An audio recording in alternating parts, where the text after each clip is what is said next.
Hari ini aku berhasil puasa full dan adikku masih TK udah puasa full.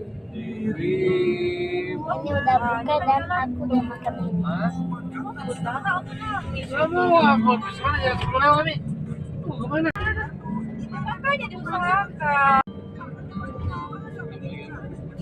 Ini adek. Jadi aku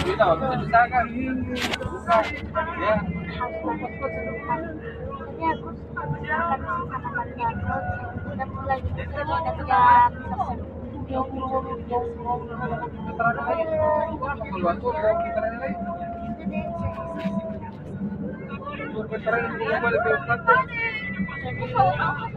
Dulu aku ngantuk banget dan ini di mobil ya.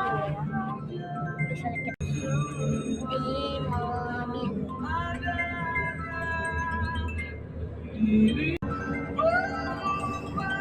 So,